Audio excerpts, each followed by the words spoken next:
un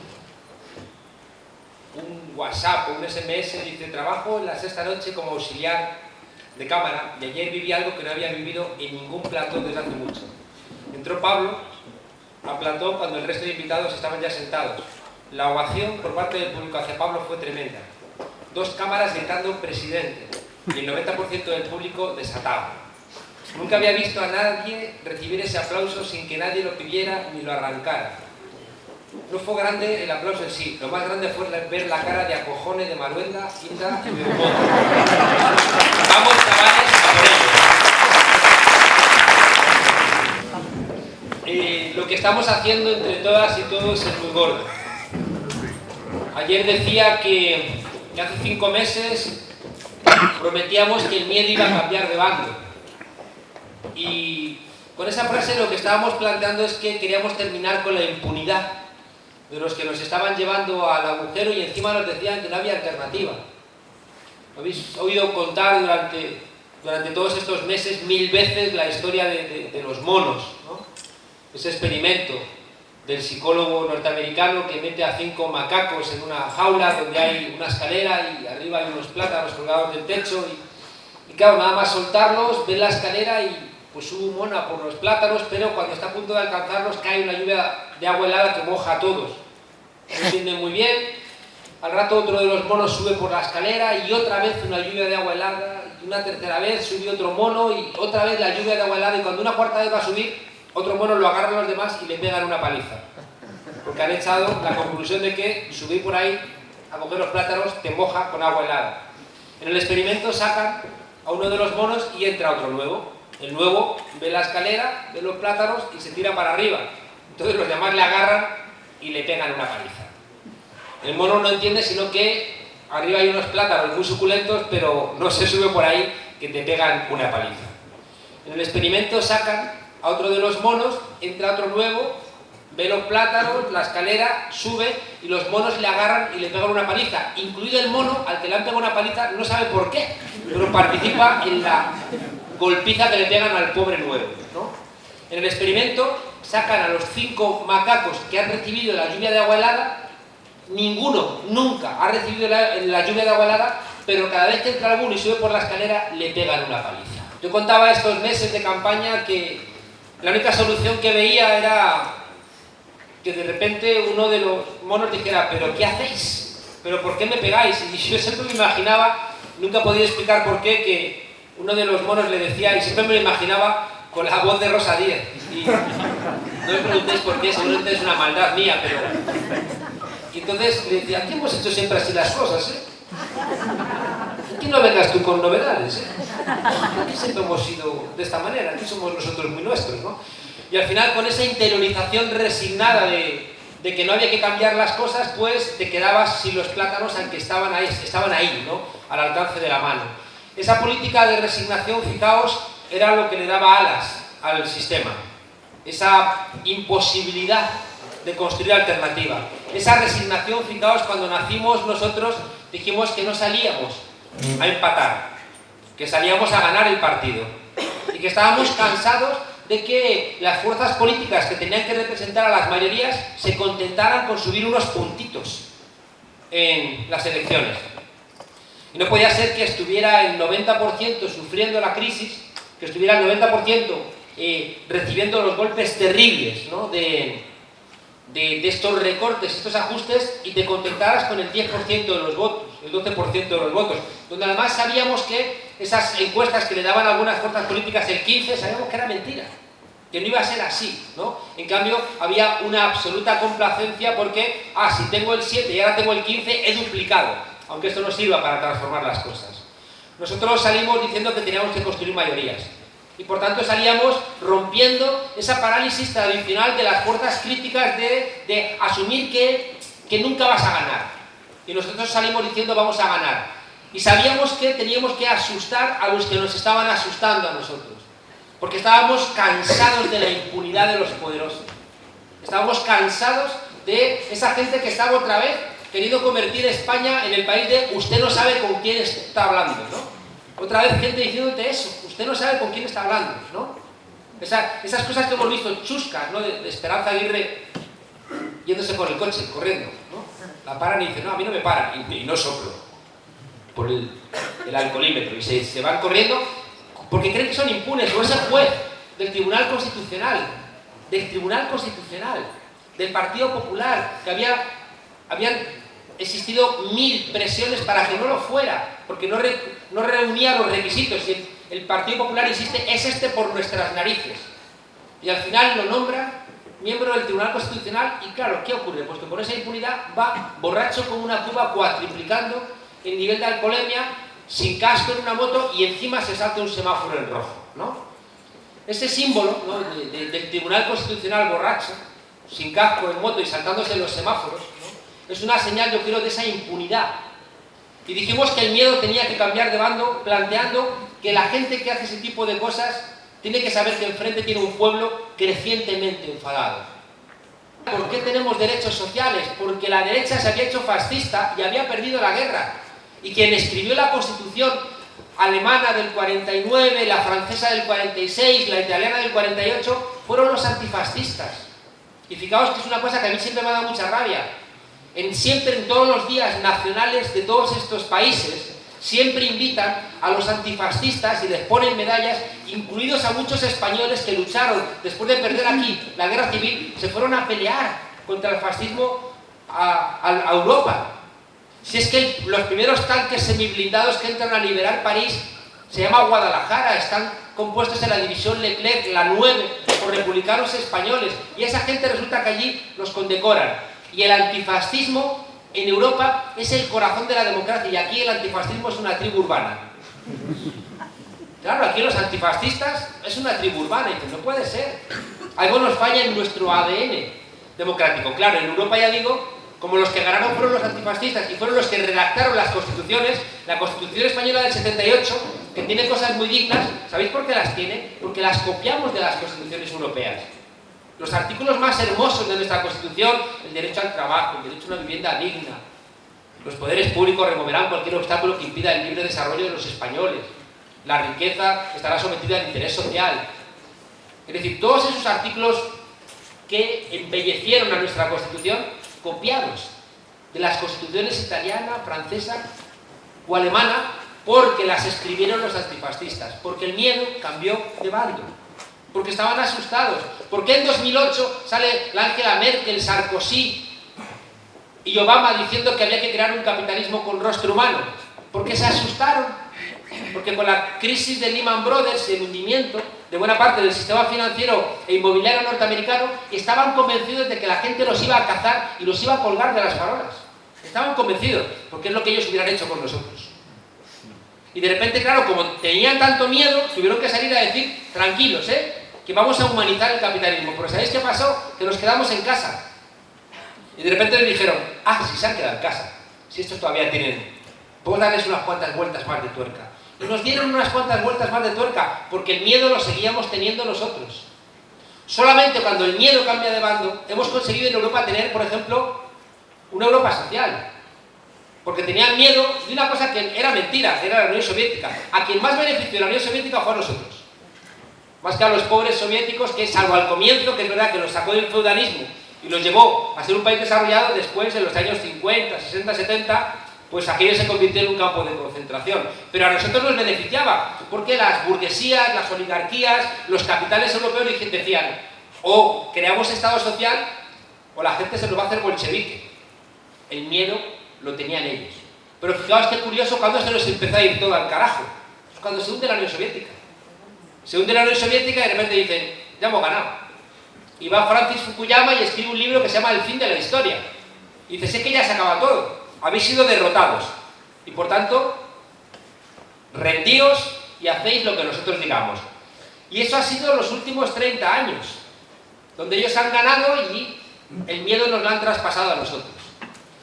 Hicimos un diagnóstico en Podemos de que eso se tenía que terminar. Y nos lanzamos contra toda hipótesis. Y nos dijeron que estábamos locos, que no confiáramos en la gente. Y dijimos, no vamos a ir adelante si no conseguimos 50.000 avales. 100.000 en un día, cuando pedíamos 50.000 en un mes. Y dijimos que íbamos a presentarnos a primarias. ¡Estáis locos! Como decía siempre Pablo, es que en primarias te puedes salir de candidato el Pato Donald. Y decíamos, pues entre el Pato Donald y Cañete, preferimos el Pato Donald. ¿Para qué te voy a engañar? Y entonces dijimos que estábamos a favor de las primarias. Y entendimos que había que hacer un programa participado. Y que estáis locos y la gente es imbécil. Bueno, pues son nuestra gente. Son nuestros imbéciles, que diría aquel, ¿no? Y confiamos en la gente. Y es verdad que algunas cosas del programa nos salieron un poco disparatadas. Sobre todo, ¿sabéis por qué? Porque no las podíamos cuantificar económicamente también en Europa. Y bastaba con que subiera un poquito el presupuesto europeo para que hubiera dinero para todo. O bastaba con que los 400.000 millones de euros, es que no sabemos ya ni pensar esas cantidades, que hemos entregado a la banca, si utilizaran para repartirlo entre la gente con necesidades, es que bastan con 3.000 millones para solventar los problemas de hambre en nuestro país. No hay 3.000 millones y en cambio hay 400.000 millones para la banca, ¿no?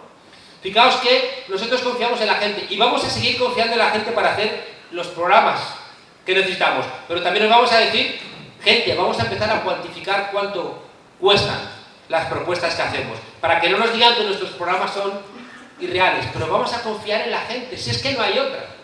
Y fijaos, si vamos a confiar en la gente en algo que para nosotros es esencial, que es un proceso constituyente. ¿Sabéis por qué? Porque hay muchas cosas que solamente las vamos a entender cuando las discutamos entre todas y todos.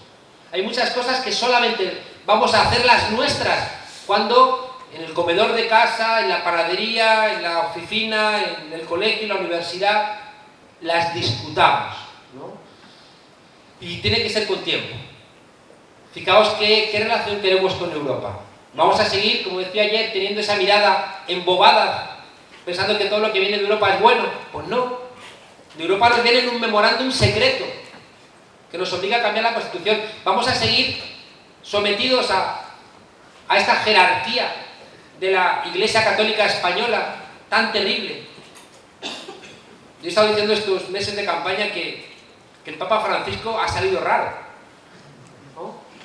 En comparación con Juan Pablo II, con Benedicto XVI, yo siempre decía que si nos habrá salido el Papa Francisco, que la frase que más ha repetido de todo el mundo es "este va a durar poco", ¿no?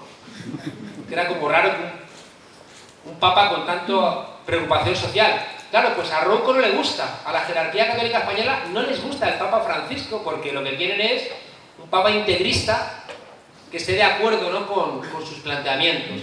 Bueno, tenemos que discutir qué tipo de relación queremos con la Iglesia. Tenemos que discutir qué tipo de relación queremos con los diferentes pueblos que integran esto que se llama España. ¿O vamos a seguir pensando que los catalanes hablan catalán por joder? Es que hay mucha gente que lo escuchas y te quedas de piedra. Lo contaba ayer, hay gente que pregunta a los catalanes: oye, ¿tú en tu casa hablas catalán con tus hijos? No, hablo en catalán aquí contigo solamente para joderte, ¿no?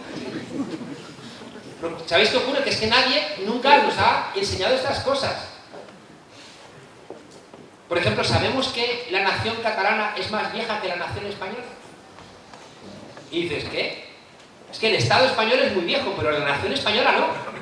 La Virgen del Pilar dice que no quiere ser francesa, que quiere ser capitana de la tropa aragonesa, no de la tropa española. Y era la guerra de la independencia. Es que tenemos que entender esas cosas. Y si no las entiendes, crees que los catalanes, los vascos, los asturianos, cuando tengáis vuestra reivindicación de identidad más fuerte y más consolidada, lo hacéis por fastidiar. Pues no. ¿Y sabéis cómo se entiende esto? Discutiendo. Es que no hay otra. La conclusión final, fijaos, es que el gran objetivo que tenemos en Podemos es ir a un proceso constituyente. Tenemos que discutir las reglas del nuevo contrato social en nuestro país. Y eso lo tenemos que hacer aquí. Imaginaos lo que sería una reunión aquí discutiendo artículos de la Constitución que queremos. Qué trabajo, ¿verdad? Pues también qué hermoso. Y después cuando veamos la Constitución digas, esta la he discutido yo. O sea, las mañanas que me he pasado aquí en el colegio, jovellanos, discutiendo la Constitución, y la llevaremos en el bolsillo diciendo, esta la he hecho yo. Qué hermosura, ¿no? Qué fuerza. ¿Cómo le podemos luego dar con la Constitución en la cabeza a quien quiera mancillarla? Tenemos que atrevernos a cambiar las reglas del juego. Y nosotros nos atrevemos. Yo durante todos estos meses he repetido hasta la saciedad una frase de Bertolt Brecht, que siempre me emocionó, siempre me ha emocionado Bertolt Brecht, porque era irreverente, desobediente. Cuando yo era adolescente recuerdo una frase suya que decía: ¿qué es robar un banco en comparación con fundarlo? Bertolt Brecht decía una cosa que yo me la he encontrado constantemente aquí, que es que solamente los pueblos que tienen convicciones son los pueblos que tienen esperanza. Y lo que está absolutamente claro es que los que estamos emocionados con el proyecto de Podemos tenemos convicciones y tenemos esperanza. Así que la palabra es vuestra, adelante. Puesto que aquí nos juntamos personas tan diferentes, algunas con una militancia de años y otros kilómetros cero como yo, ¿cómo discutir? Instrucciones prácticas para discutir sin intentar imponer mi modelo al otro. Y en ese sentido me venía también que me gustaría tu reflexión acerca de esto de la paciencia y la pedagogía como instrumentos revolucionarios. Gracias. Mirad, tenemos que... Ayer o antes de ayer, estábamos haciendo la tuerca, ¿no? Y antes nos reunimos a las 4 para hacer la reunión de redacción, ¿no? Y no sé por qué, son raras, ¿no? La gente cuenta cosas raras, entonces no sé por qué salió uno cómo mataba a su abuela a los conejos para el arroz, ¿no? ¿Dónde los conejos? Claro, y una de nuestras redactoras decía, ¡qué horror! ¿No? Yo le decía, ¿pero tú te comes el arroz con conejo? Sí, eso sí. Ah, ¿por qué te crees? ¿Que los conejos vienen ya preparaditos? ¿O crees que la leche viene ya en el tetrabrico? De repente hay una desconexión con la realidad que no nos permite entender las cosas, ¿no? Y al final dices, ah, pues si lo mata otro me da igual que lo maten. No. Ese tipo de reflexiones tenemos que tenerlas, ¿no? Con la política igual. Con la política tenemos que entender que, claro, como te la hacen otros, tú solamente la miras desde fuera y eso es muy problemático. ¿Sabéis por qué? Y esto creo que es súper importante que lo veamos todos. ¿Sabéis cuál es el principal problema que tenemos en la política? Que la hemos delegado. Y al delegarla, no la entendemos. Hay mucha gente que dice, unidad, unidad. ¿Sabéis que la gente que pide unidad sin más está delegando? Está diciendo, coño, es que yo no quiero tener ese problema en la cabeza, uníos, y así ya no tengo que pensar en eso. Ah, pues qué fácil. ¿Qué te crees? ¿Que tan sencillito es? Que de repente tú pides la unidad y de repente todo se solventa. Es mentira. La gente que está diciendo eso de unidad y unidad está queriendo delegar la política. O también fijaos, ¿sabéis cuándo delegamos la política? Cuando le exigimos a los políticos que sean muy firmes ideológicamente y muy flexibles. Que dediquen mucho tiempo y que prácticamente coman raíces. Que escuchen a la gente pero que también tengan mucho liderazgo. Si delegamos, nada de esto funciona porque es contradictorio. ¿Por qué os digo todo esto? Porque que si no delegamos la política, vamos a entender que la política necesita mucho, mucho, mucho debate. Hay mucha gente que cuando habla de política dice, como estamos en 2014, la política es, vamos a utilizar los medios informáticos para votar. Y nosotros decimos, cuidado, no os engañéis, votar es una parte del asunto. Mucho más importante que la votación es la deliberación. Si no, ¿qué votas? ¿Votas sin saber? ¿Votas porque viene un pico de oro y te convence? No, tiene que haber deliberación. Y ahí, fijaos, empiezan los problemas, claro. Es que, ¿cuántos de aquí estáis locos por ser presidente de la comunidad de vecinos? Dices, qué horror. Pues imaginaos en tu país. Claro. O sea, es infumable ser presidente de la comunidad de vecinos, pues ya no te digo nada ser alcalde de Gijón. Entonces, de repente, creemos, fijaos, a menudo, que es que hay algún tipo de solución. A veces parece que la gente tiene en la cabeza una noción de política de Walt Disney. Todo así azucaradito y todo está muy bien y todo. Pues no, es que así no son las cosas. Y por tanto, fijaos, en esa delegación de la política somos muy infantiles. Siempre digo que los niños... voy a dejar esto, me está volviendo loco. Los niños tienen sabores muy fáciles solamente en su cabeza, solamente le gustan los espaguetis con ketchup. Le gustan solamente las bebidas dulces, no le puedes dar una bebida compleja, como el vino, porque no tienen educado los sabores. No le puedes contar los cuentos, sino de la misma manera, y si se lo cuentas de otra manera te dices, no es así. En cambio, los adultos parece que a menudo nos convertimos en niños. Infantes, infonis, el que no fona, el que no tiene voz. Y claro, siempre que eres un infante y no tienes voz, tienes que delegar en un adulto para que hable por ti. Y tiene su solución, ¿eh? Es decir, que hay mucha gente que dice, no, yo no quiero ver. No quiero ver nada. Es una solución. Por eso la gente dice, no, yo delego en mis representantes y me desentiendo. Yo voto cada 4 años y bastante hago, ¿no? Pues claro, así no funcionan las cosas. Si delegas, estás entregando la herramienta principal de la construcción social a unos cuantos individuos que son los que van a tomar las decisiones. Lo otro que ocurre, porque es aburrido. Os decía en broma que lo malo del socialismo es que te quita muchas tardes libres y debatir y discutir, pero haced la reflexión, gente. Si nos molesta ser presidente de la asociación de vecinos, imaginaos cuando empezamos a agregar más gente. Pues es complicadito, claro. ¿Ahí cuáles son las soluciones que hemos planteado nosotros en Podemos? Primero, hacer un buen análisis, un buen diagnóstico. Y entender, por ejemplo, que la solución que dan los partidos de que hay una vanguardia de listos, que casi siempre son listos, no listas, listos, que te baja en línea, pues es una de las soluciones. Te baja en la línea y tú te interpretas y te bajan el caso más extremo es el Partido Popular, que reparte argumentarios, que lo repiten hasta los periodistas. Y de repente tú vas a un debate y notas que están todos diciendo lo mismo, porque les ha mandado el gabinete de prensa del Partido Popular el argumentario de lo que tienen que decir. La otra solución es lo que pasó en el 15M. Que en el 15M nadie decía tonterías, si recordáis. En el 15M los más avanzados esperaron a los más rezagados. Y de repente, yo recuerdo, claro, que viví en el 15M, anda que no escuchaba yo barbaridades. Pero iba yo de listo y decir, no, mira, la Constitución impide que eso sea así como tú dices. No, porque bastante era para mí, desde mi lectura, bastante impresionante era que fueran las 2 de la madrugada y hubiera 1000 personas hablando de Constitución en la Puerta del Sol. Y encima, ¿qué pasa? ¿Le vas a regañar? ¿Le vas a decir, tú no tienes ni idea? Esa frase que se oye tanto en los partidos políticos, tú no tienes experiencia, muchachito. Ya, cuando pase el tiempo ya sabrás y tal. Esa gente te expulsa. Qué poca generosidad ha habido en los partidos políticos, sobre todo de la izquierda. Qué poca generosidad ha habido con las nuevas generaciones. Qué poca. Hay gente que lleva mandando 30 años en los partidos de izquierda y en los sindicatos de izquierda.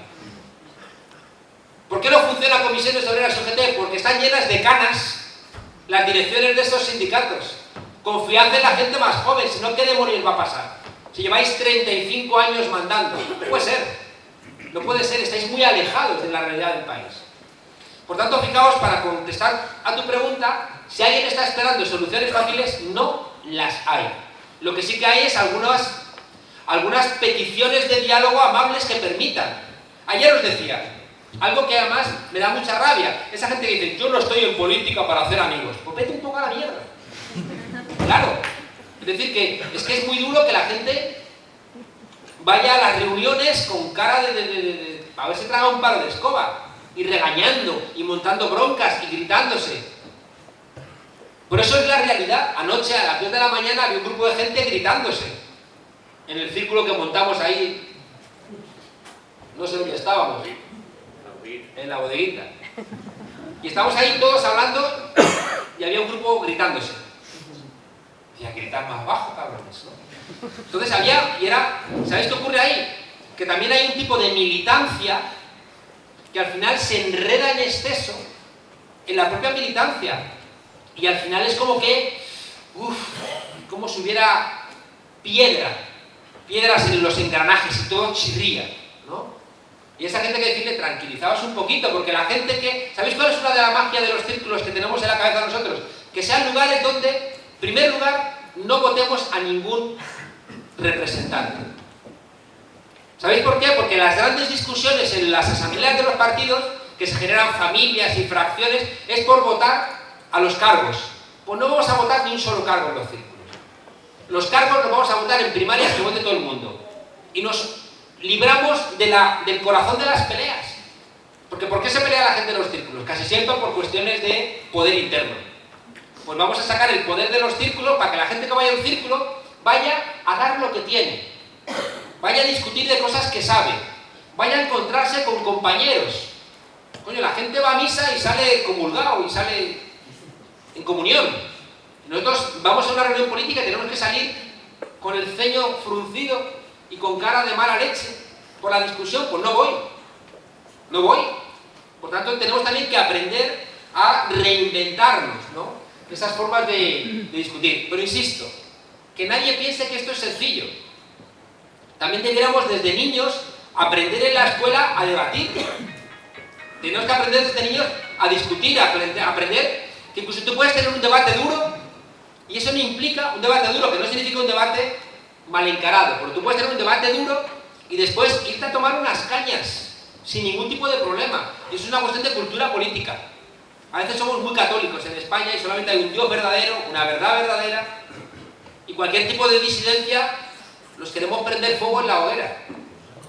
Entonces, os diría como conclusión que vamos a reinventarnos también con esto que estamos poniendo en marcha de Podemos, una manera diferente de hacer la política. Y cuando de repente te pida el cuerpo pegar 3 gritos, pues no los pegues. Porque si no, eso lo que va a conseguir es que la gente normal se marche. Y al final que se queden en los círculos solamente los militantes, los culos de hierro, los que vienen de otras formaciones políticas, los que están acostumbrados a eso y te echan y te generan unas discusiones interminables donde al comienzo hay 200 y cuando ya son las 10 de la noche hay 30 y son los 30 los que toman las decisiones. ¿Eso es democrático? Pues no lo tengo claro, porque si había 200 y ahora hay 20, pues no parece muy claro que la decisión final sea democrática. Y esto es uno de los problemas que tenemos que solventar y que no hay soluciones mágicas. Por tanto, fijaos, si estamos diciendo que estamos reinventándonos casi todo, asumamos cada uno nuestra responsabilidad. Y recordad lo que yo he dicho del colibrí. Es decir, que nadie piense que va a poder solventar todos los problemas, pero si todos ponemos nuestra parte, va a ser un poquitín más sencillo. Vaya respuesta larga. Por tu intervención, estoy notando que sigues inspirado en esa frase que citas, frase de Gramsci, que cita en tu magnífico trabajo, tu magnífico libro, El gobierno de las palabras, cuando dice: tenemos que enfrentar el pesimismo de la inteligencia con el optimismo de la voluntad. ¿De qué tenemos que hablar? ¿De reformas? ¿De rebelión? ¿De revolución? Yo planteo en ese libro y también en el librillo urgido de política para gente buena, en el curso urgente de política para gente decente, planteo, fijaos, que las fuerzas críticas con el sistema, se ponen de pies, no sé, baja. No, aquí estamos, qué bueno. ¿Me veis bien aquí? Sí, ¿no? Fijaos, creo que ha habido, es un problema teórico, ¿no? Y es que ha habido una gran discusión en lo que yo llamo las almas, de las fuerzas emancipadoras, ¿no? De las fuerzas. Fijaos que tenemos una cierta lucha para no hablar de izquierda, ¿no? No porque no venga yo de esa tradición, que es absolutamente evidente que vengo, pero también por las dificultades para entender qué es eso de la izquierda, ¿no? Mucha gente dice, yo no soy, siempre lo decimos, ¿no? Cuando alguien dice que yo no soy ni de derechas ni de izquierdas, es más de derechas que Don Pelayo, ¿no? Cuando alguien dice, yo no soy de derechas ni de izquierdas. Pero también hay que entender que cuando alguien dice esa frase, lo que te está diciendo es que no es ni del PSOE ni del PP. ¿Qué es lo que están diciendo con esa frase? Y por tanto, que también entendamos que la categoría izquierda es medio complicadita, ¿no? Bueno, fijaos que ha habido 3 grandes almas, ¿no? De la izquierda. El alma reformista, ¿no? Sabéis que del marxismo del siglo XIX, sobre todo desde Alemania, surge un sector que dice, a través de las elecciones vamos a poder construir el socialismo. Y por tanto, abandonamos el asalto al Palacio de Invierno. Son los reformistas. Luego están los revolucionarios. Los revolucionarios siguen diciendo que las elecciones son burguesas, el sistema capitalista hay que tumbarlo y hay que contraponer al poder burgués un contrapoder revolucionario, ¿no? Fijaos que la pelea entre reforma y revolución nos ha sentado muy mal. Nos ha sentado muy mal porque por un lado se han ido los socialdemócratas reformistas y por otro lado se han ido las fuerzas comunistas, sobre todo, reclamando la revolución. ¿Sabéis qué pasa? Que los reformistas perdieron de vista el cambio del sistema y al final se convirtieron en gestores. Y dependiendo, fijaos, ahora mismo, yo siempre digo que es verdad que PSOE y PP no son la misma mierda, pero cagan parecido. Qué ordinario, pero bueno. Fijaos que al final, en momentos de crisis, se parecen demasiado. Mirad lo que acaba de ocurrir en el Parlamento Europeo, ¿no? Que han votado, el PSOE y el PP se han repartido la Comisión Europea y el Parlamento Europeo. Y ahí menos mal que hemos tenido a Pablo, ¿no?, dando la cara y diciéndole y sacándole los colores y generando una enorme ovación. Estamos mandando mensajes a toda Europa.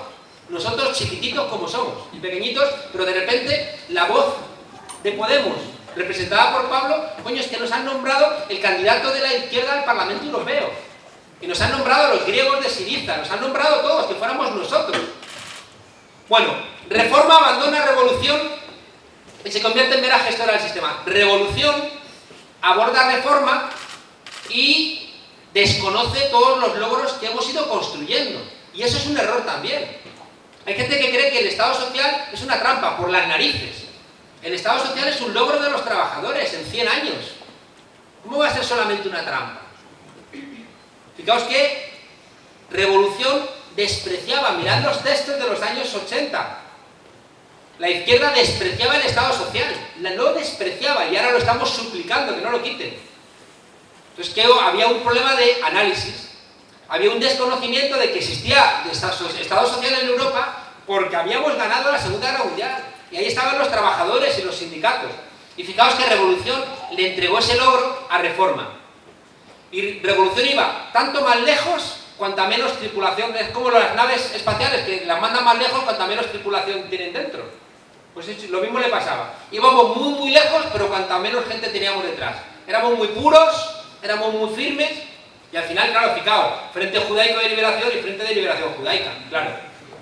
Es decir, que al final, en nombre de tu pureza revolucionaria, hay un profesor de la facultad, un personaje, hola, un personaje que siempre me decía, profesor, yo tenía que haber nacido en la Grecia clásica. Miraba así con desprecio. Yo tenía que haber nacido en tiempo de Platón. Un día me enfadé y dije, tío, si tú hubieras nacido en la Grecia clásica, te hubiera tocado ser esclavo, así que deja de hacerte listo, porque no te da para tanto. Bueno, este profesor nunca daba propina ni daba limosna, y decía que él estaba en contra de la propina porque él estaba a favor de un salario digno de los camareros y no daba limosna porque decía que estaba a favor de que no existieran pobres que tuvieran que pedir limosna. Y era toda mentira, lo que era un tacaño del carajo. Era una cosa, era de la Virgen del Puño, entonces se buscaba todo ese rollito de hasta que no cambie todo, yo mientras no doy limosna y digo, pues no fastidies, ¿no? Bueno, a lo que iba, y he prometido que voy a ser breve y... Como no voy a misa, voy a ir el meeting este. Bueno, a lo que iba ya en serio, siendo mucho más concreto. Revolución, al despreciar la Reforma, ya digo, no podía ser nunca mayoritaria, porque despreciaba los logros existentes, incluso la gestión del sistema. Pero cuidado, Reforma y Revolución, los dos también despreciaron a Rebeldía. Rebeldía no era ni los partidos comunistas ni los partidos socialdemócratas, era el ámbito libertario. Era Bakunin frente a Marx, era Rosa Luxemburgo frente a Lenin, era Trotsky frente a Stalin. Y ese pensamiento libertario, fijaos, lo expulsamos, lo negamos, y ¿sabéis cuándo nos regresó? Nos regresó, por un lado, con el zapatismo, con el ejército zapatista de liberación nacional en México, el subcomandante Marcos, esta gente que decía para todos todo, y el Foro Social Mundial, que era un mundo donde cupieran muchos mundos. No era, quítate tú que me pongo yo, sino vamos a poner otra silla en la mesa. Era una lógica diferente a la lógica revolucionaria y a la lógica rebelde y a la lógica reformista tradicional. ¿Y sabéis dónde recuperamos el asunto? Con el 15M. El 15M fue muy libertario. El 15M fue asamblearismo, horizontalismo. La conclusión a tu pregunta es que una de las cosas que tenemos clara en Podemos es que tenemos que desbordar, fijaos, no luchar contra Reforma, no luchar contra Porque rebeldía también tiene problemas, ¿eh? Cuidado con el movimentismo, porque le ocurre como las olas en el mar, que solamente existen cuando hay viento. Hay una cosa que anoche la discutimos y también quiero dejarla clara aquí. Nosotros no somos el 15M, no lo somos. Venimos del 15M. Aprendimos buena parte de lo que sabemos del 15M, pero no somos el 15M, porque nosotros dimos un salto. Y la discusión sobre si teníamos que presentarnos a las elecciones y sobre si tenemos que ganar las instituciones, ya la hemos dado. Y no hay que darlo otra vez, porque ya la hemos dado en Podemos. Hay gente que a veces está en Podemos que quiere convertir otra vez Podemos en el 15M, que no. Que esa discusión ya la hemos tenido. Y hemos decidido dar un salto. En donde se quedó paralizado el 15M o no paralizado. Pero donde el 15M decidió no dar ese salto. Nosotros lo hemos dado. Por tanto, fijaos, la reflexión acerca del asamblearismo también la hemos solventado en Podemos diciendo es esencial, pero no basta, ¿eh? Es condición necesaria, pero no es condición suficiente. Buscad, he prometido que lo iba a mandar, pero claro, ayer eran las 5 de la madrugada y no estaba yo para buscar en internet nada. Pero ayer hubo una crónica sobre una asamblea en Andalucía, un desastre. Al principio eran 400 personas y a las 11 de la noche, pues eso, había 30 y no habían solventado casi nada. Cuidado con caer otra vez en un asamblearismo que sea poco operativo. Tenemos que encontrar, y por eso vamos a la asamblea de octubre, que es una asamblea donde nos jugamos el modelo organizativo. Y no podemos cometer ni el error movimentista de que somos muy democráticos pero no solventamos nada, o el error bolchevique de que haya una élite dirigente que te dice lo que tienes que hacer. Ninguna de las dos cosas. Tenemos que encontrar nuevas fórmulas. Y ahí tenemos que echarle mucha inteligencia. La conclusión final, fijaos, es que vamos a ser reformistas, vamos a ser rebeldes, vamos a ser revolucionarios y vamos a ser algo que desborde también estas tres lógicas. Complicado, claro, pero tenemos una ventaja. Y es que sabemos los errores del reformismo, los errores de lo revolucionario y los errores de lo rebelde.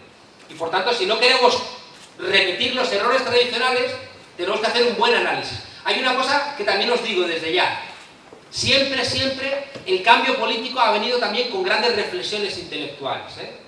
Es decir, que en los años 30, que era cuando se estaba pensando hacia dónde se iba, pues ahí estaba un tipo como Antonio Gramsci. Es decir, que el secretario general del Partido Comunista Italiano, que era de los partidos más fuertes de Europa, era un intelectual espectacular, que leían en varios idiomas, que pensaban mucho, que escribían mucho. Tenemos que pensar también en eso, gente. Que no puede ser que los representantes políticos no tengan ese esfuerzo hecho. Y no solamente ellos, sino todos, ¿no? Yo siempre cuento, se lo cuento a mis alumnos, yo enfrente de donde estudio tengo un post-it con una frase que dice: ¿y cuándo estudia James Bond todo lo que sabe? Porque cuando veis una película de James Bond, al principio le pregunta a su jefe: ¿sabes qué es esto? Y dice: sí, esto es una pistola que hizo un orfebre en Toledo en 1430 y que sirvió para pegarle un tiro a la zarina y luego fue vendida en Sotheby's por 11.000 millones de dólares el 27 de agosto de 1999. Otra película. Le dice: ¿sabes qué es esto? Y dice: sí, es un diamante tallado en Botswana, donde va el rey a pegar tiros a la madre de Dumbo y costó tanto y tiene tantos pilates. Otra película, ¿sabes qué es esto? Sí, esto es un sistema de balístico intercontinental con Bluetooth y megapíxeles. Y luego el resto de la película se la pasa fornicando en el casino, montando en coche, y dices: ¿y este cabrón cuando estudia? Pues claro, como a mí eso me da mucha rabia, digo, para saber algo, tengo que estar sentado ahí estudiando, me pongo ahí ese post-it. ¿Y cuándo estudia James Bond todo lo que sabe? Pues en algún momento que no nos cuentan que está en la biblioteca. Bueno, pues os digo lo mismo. O hacemos un esfuerzo de estudiar, o estamos delegando también. Y por tanto, fijaos, hace que estoy diciendo que compren mi libro, ¿no? No estoy diciendo eso, ¿no? En internet. Pero sí que tenemos que hacer un esfuerzo de conceptualización. Porque todo lo que no penséis vosotros, pues lo van a dar pensado. Y entonces ahí, pues ya estamos otra vez a remolque, ¿no? Vamos a ver, al margen de que Podemos nos permitió conjugar el verbo poder, a otros les permitió conjugar el verbo dimitir, ¿no? Porque desde el 25M dimite todo el mundo, ¿no? Y dimite incluso alguien que pensábamos que iba a morir ahí, que fue el rey, ¿no? Y al a ese rey agotado, a esa monarquía agotada que era clave de la transición, pues parece como que al Felipe V le colgaron también una coleta a ver si remodelan esto y entonces ahora es Felipe VI, ¿no? Entonces, tú ayer hablabas de intentar que sea Felipe VI el breve. Pasa que hace 40 años también nos dijeron que Juan Carlos I iba a ser Juan Carlos I el breve y duró 40 años. ¿Cómo entiendes tú? Pero no había Podemos. No había Podemos, evidentemente, ¿no? ¿Cómo plantear o cuál debería ser un poco la línea o las ideas un poco para intentar avanzar a que eso sea así, a que esa brevedad se convierta en una realidad a corto plazo? Mirad, hemos tenido un debate que quería situar el debate entre monarquía o república y nosotros dijimos que no. El debate no era entre monarquía o república porque entonces ellos nos enmarcaban el debate y entonces estábamos perdidos.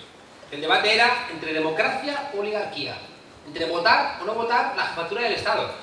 Ellos insistían, no, que queréis la Segunda República, y ahí tuvimos una cierta discusión con otras fuerzas políticas de la izquierda que decíamos, a ver, ahí no lo tengo ahí. O sea, que ayer estuve en la Semana Negra y me compré 3 cosas de la República, ¿no? Un llaverito y no sé qué, porque yo le tengo mucha ley a la tricolor. Pero no pueden enmarcarnos la sucesión en la jefatura del Estado con la idea de la Segunda República, porque entonces hemos perdido. Es decir, que al enmarcarnos la discusión entre Felipe VI o la Segunda República, ¿este país qué va a escoger? Felipe VI. Porque la Segunda República llevamos 40 años más 40 de dictadura diciéndonos que era el mal, que era la guerra civil, que era la lucha fratricida. ¿Y qué pasa? ¿En una semana o en 2 semanas vamos a revertir ese marco? Pues no. Entonces había gente que, fijaos, esto no lo entendían. Que se ponían súper brutos. ¿Vamos a renunciar a la República? Que no. Que no. Que lo que estamos diciendo es ofreciendo a la gente que el marco es, artículo 92 de la Constitución, decisiones de especial trascendencia, las tenemos que ser consultados los españoles. Y eso lo entiende todo el mundo. Lo entiende mi abuela. Y mi abuela le dice, la Segunda República, y dice, ay, hijo, no. Uy, qué pereza otra vez. Abuela, ¿y no crees que tu nieta no puede ser jefa del Estado? Y dice, ah, pues eso me parece mal. Pues quiero votar. Entonces, fijaos, ese enmarcar las cosas de manera diferente. Y por eso, fijaos, implica también una cierta generosidad de la gente que tiene más mochila ideológica, que la deje un poquito de lado. Porque si tú vas con la mochila ideológica y decir, somos republicanos de la Segunda República, que ya. Pero si queremos sumar gente, tenemos que enmarcar los discursos de una manera que sean eficaces. Ya conseguiremos después que este país sea decente y haga una historia decente de lo que fue la Segunda República. No esa historia que han hecho los de la Real Academia, donde Azaña era un criminal y Franco era un bendito. ¿No? Ya lo haremos. Pero ahora mismo lo que tenemos que conseguir es que la gente entienda cosas que esté dispuesta a entender. Y por eso, fijaos, tenemos que hacer también un esfuerzo de inteligencia. ¿Qué hemos dicho Podemos? Que no podemos ser la izquierda de la izquierda de la izquierda, porque es que entonces hay mucha gente que no va a querer. Así que para eso ya hay muchas formaciones políticas. El Frente Judaico de Liberación del Séptimo Adviento, hay muchos. Claro, porque se presentan a las elecciones y tienen 20.000 votos, 23.000, y nosotros 1.250.000. ¿Por qué? Porque estamos saliendo de esos marcos, estamos pensando un poquito más allá, estamos echándole un poquito de inteligencia. Entonces, en la respuesta que tú dices, haced como Neo. Yo siempre digo a mis alumnos que tienen que ser como Neo al final de Matrix. Al final de Matrix 1. No de Matrix 3, que te quedas ahí como medio tieso, ¿no? Porque tienes que salirte de Matrix, salirte de fuera y mirar. Y decir, a ver, cuando veníamos caminando para acá, a un señor que estaba ahí tomándose un cafelito enfrente de... Bueno, ahí. Que le preguntaba Cándido y decía, no, aquí yo que a las 11 voy a misa y... Pues seguramente esa persona es una persona honrada que puede entender muchas cosas, pero tenemos que marcárselas para que la entiendan. ¿Cuál ha sido un problema tradicional de la izquierda? Un tipo al que yo respeto no sabéis cuánto, ¿no? Y con el que hablo todo lo que puedo, que es Julio Anguita. Julio era muy regañón. Regañaba mucho. Y no siempre bien. ¿Tenía razón? Sí. Pero se quedó solo. ¿Tenía razón en que teníamos que revisitar la transición? Sí. Pero la gente no se lo compró. ¿Tenía razón con que los sindicatos principales estaban haciendo dejación de sus funciones? Sí. Pero lo único que consiguió es que los sindicatos se enfrentaran, Izquierda Unida. ¿Tenía razón con que Maastricht era el corazón de la bestia? Sí, pero la gente pensó que era un antieuropeo. Por tanto, fijaos, teniendo razón en todo lo que estaba planteando, falló a la hora de enmarcarlo para haber conseguido adelantar en 20 años lo que estamos ahora haciendo nosotros. Por tanto, la respuesta es: seamos inteligentes para enmarcar sin hacer ninguna traición ni ninguna dejación a lo que pensamos, pero sí que enmarcarlo para que mucha gente decente y gente honrada que puede estar con nosotros venga, y no les regañemos, no les pidamos el carnet, no les digamos dónde estabas tú el 23 de febrero del 81, por qué votaste a no sé qué. Es que, lo digo 1000 veces, en Gamonal, en Burgos, ganó el Partido Popular con mayoría absoluta, y en el barrio de Gamonal sacó mayoría absoluta el Partido Popular, y llevaban en el programa la reforma de la avenida. ¿Qué pasa? Cuando estaba la gente ahí en la barricada protestando y diciendo: tú vete de aquí, que tú votas al PP, imbécil. Pues no. Te puede pedir el cuerpo y decir: anda que... Claro que te lo pide el cuerpo, no te lo va a pedir. Pero no es inteligente, ¿no? Oye, como obrero, a mí hay un tema que me preocupa: el sindicalismo. Yo creo en los sindicatos. Y yo. Pero creo en los sindicatos que, aunque sea bueno, según dice el puerto del Musel, que traigan carbón de Colombia, explotando a los niños de Colombia, y que el sindicalismo de allí lo denuncien, en ese sindicalismo creo. No creo en esos sindicatos o sindicalismo que con dinero público roben a los obreros, como en Andalucía. Entonces, los que hemos llevado una decepción cuando votábamos por la OTAN, y luego algunas veces votamos con una pinza negra en la nariz, y el día 25 de mayo fuimos a votar sin esa pinza en la nariz, y no tenemos nada que ver ni con los círculos ni con Podemos, no acabo de ver qué dice Podemos respecto al sindicalismo, que lo digo claramente: yo creo en el sindicato, creo en aquel sindicato que era el oficial el primero, ayudaba al aprendiz, llegaba, daba un ejemplo, y luego era el primero que se subía en un bote y decía: esto y así, compañeros, y ya sí, y detrás los obreros apoyaban. Y creo en el sindicalismo que decía: o nos salvamos con el alma colectiva, o con el alma individual vamos para el infierno. Entonces, ¿qué dice Podemos?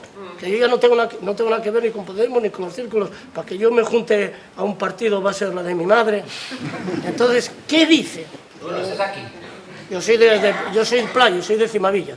Entonces, ¿qué dice Podemos al sindicalismo? Para aquella gente que creemos en ese sindicalismo. De repente la derecha empieza a bramar: no, sindicatos corruptos. Para un momento. Quietos. Porque el sindicato es un problema nuestro y lo solventaremos nosotros, ¿no? Entonces, ya digo, cuando estos sinvergüenzas de repente que dicen: no, son todos iguales, y la Gürtel y los sindicatos, cuidado, ¿no? Porque ellos lo que quisieran es que los sindicatos no existieran, claro. Y están gestionando para que los sindicatos no existan. Ya casi lo han conseguido, Los convenios colectivos ya no funcionan, no sé qué. Y que los sindicatos también han estado faltos de reflejos, ¿no? Nosotros estamos hablando con mucha gente de los sindicatos constantemente. Antes de ayer en La Tuerca invitamos a la gente de la 1 de mayo, que es como el think tank, el tanque de pensamiento de Comisiones Obreras. Invitamos a uno de sus principales miembros a debatir con nosotros sobre algunos asuntos, ¿no? Lo hacemos constantemente. ¿Y sabéis qué pasa? Que los sindicatos están bloqueados.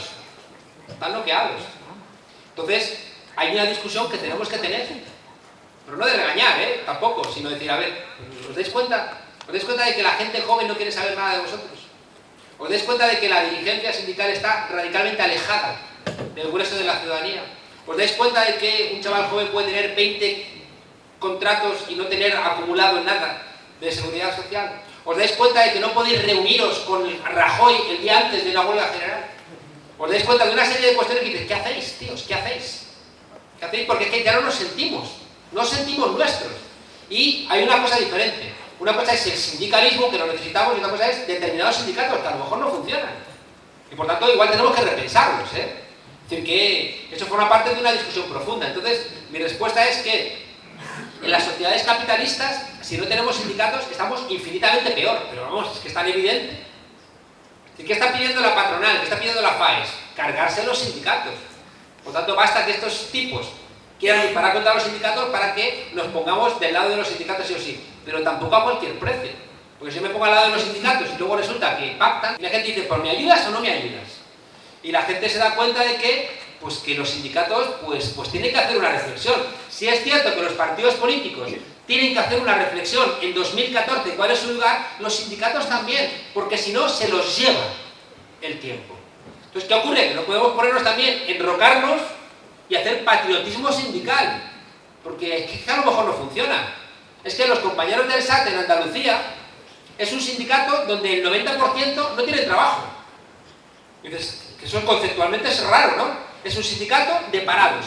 Pues claro, por tanto, fijaos, tendríamos que pensar también cómo los sindicatos debieran estar implicados en muchas más cosas. No solamente en gestionar a la baja unas posibilidades cada vez menores de tener derechos laborales. Y eso es una reflexión que tenemos que hacer. ¿Y sabéis qué pasa? Que si no la hacemos, nos la hacen. Que ayer lo decía. Si no reconstruimos nuestra historia, nos la da la derecha reconstruida. Y la guerra civil no empezó el 18 de julio del 36, sino que empezó en octubre del 34. Claro. Por tanto, esto es lo mismo. La discusión que no hagamos sobre los sindicatos, pero una discusión a calzón quitado, nos la va a dar hecha la derecha, con sus medios de comunicación y sus interpretaciones y sus intelectuales mercenarios. Por tanto, ya digo, patriotismos sindicales, ninguno. Patriotismos de partido, ninguno. Son todo instrumentos para la emancipación. Instrumentos para la emancipación. Podemos es un instrumento. Y si no nos vale, nos inventamos otro. Y hay gente que de repente te da ahí con las siglas y las siglas y las siglas. Que no. Que estamos en 2014. ¿No? Bueno, gracias.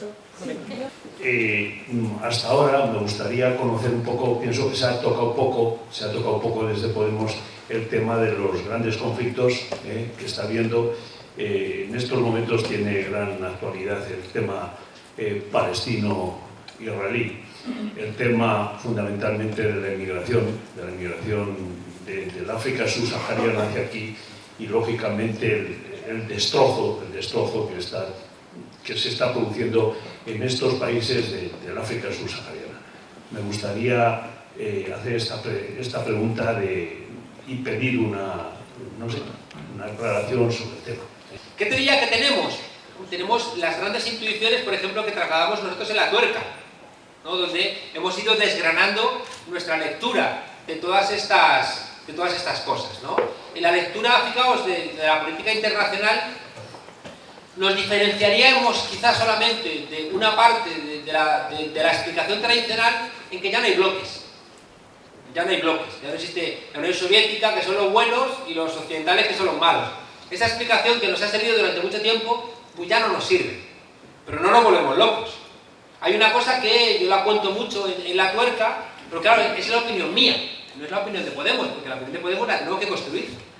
No podemos adelantarla. Mi opinión es, por ejemplo, fijaos, porque ahora mismo hay conflictos terribles, que sabéis a qué están vinculados, a que ya no hay una potencia hegemónica, sino que ya hay choque entre Estados Unidos, Rusia, China.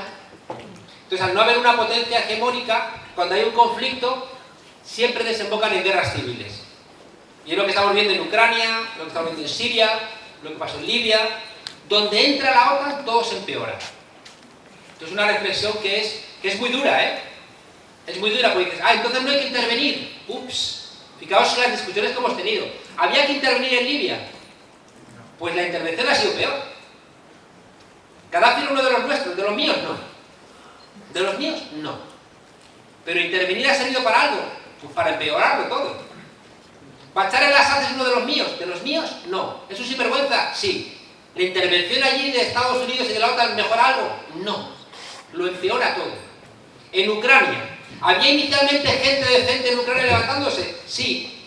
¿Se ha convertido aquello en un intento de golpe de Estado encubierto apoyado por la OTAN? Sí. ¿Están mejores los ucranianos con la participación occidental? No, están infinitamente peor. Entonces son reflexiones que tenemos que hacer. Respecto, fíjate, del asunto concreto de la inmigración, nosotros hemos hecho una cosa muy decente en Podemos, que es la directiva Villarejo, donde le pedimos a Carlos Jiménez Villarejo que hiciera una directiva para presentarla en Bruselas. Y una directiva, pues, donde nos hemos puesto del lado de los más golpeados, que son los inmigrantes, ¿no? ¿Tenemos una solución cerrada? Pues no. La solución es abramos las fronteras. Pues cualquier persona sabe que esa no es la solución. Pero las concertinas estas, las navajas estas donde se nos desangra gente tampoco. Y cuando nosotros planteamos que no queremos que haya navajas que impiden a esta gente, que les da igual, que ya se sienten muertos, y que les da igual desangrarse porque ya se sienten muertos, yo no los quiero ver en la frontera de mi país desangrarse. Por tanto, lo que estamos exigiendo es una discusión que no es española. Es que, ¿qué pasa? ¿Tenemos que ser nosotros los gendarmes que les solventemos los problemas al conjunto de Europa? Pues no. Igual que ocurre en Lampedusa. Dicen, ¿qué pasa? ¿Que yo soy el que tiene que ver cómo se me ahoga la gente, los seres humanos en mi costa? No. Es un problema que es un problema europeo. Y por tanto nuestra exigencia es una exigencia de solución europea. Y has dicho tú algo muy real. No puede ser que agotemos los caladeros, no puede ser que les robemos la posibilidad económica y luego nos extrañe que vengan aquí. ¿Qué van a hacer? ¿Qué queremos? ¿Que se mueran otra vez con los párpados llenos de moscas? Sin más. Yo creo que una de las cosas que no podemos perder de vista es que tenemos un compromiso con los más débiles. Y eso para nosotros es incuestionable, ¿eh? La inmigración no da votos, pero nos da lo mismo. Nos da absolutamente lo mismo, ¿no? Quien quiera hacer propaganda echándole la culpa a los inmigrantes, allá verá ellos lo que hacen, ¿no? Nosotros tenemos muy claro que nuestra apuesta es a favor de la inmigración sin respuestas sencillas, porque no las hay. Pero yo no quiero vivir en un país donde en la frontera de donde yo vivo hay gente muriéndose porque no les dejo entrar, ¿no? Y donde los medios de comunicación construyen grandes mentiras. Pero si los inmigrantes vienen todos por Barajas, el grueso, es mentira que vengan por la frontera, es mentira. Vienen por Barajas, avalancha, como si fueran animales, estampida. No. Creo que también una de las cosas que está haciendo el sistema es generarnos un miedo añadido de que vienen los inmigrantes poco menos que a acabar, ¿no?, con nuestras libertades y nuestros puestos de trabajo. No es cierto. Recuerdo una viñeta del Roto, que había un tipo cargando un saco de regalo y decía, cuidado, que los inmigrantes te quieren quitar tu trabajo de esclavo, ¿no?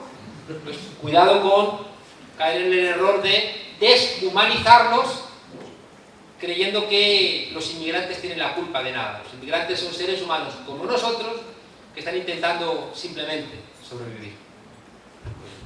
Yo quería preguntarte si sabes lo que es el PICOI y qué medidas propones para una sociedad post-petróleo.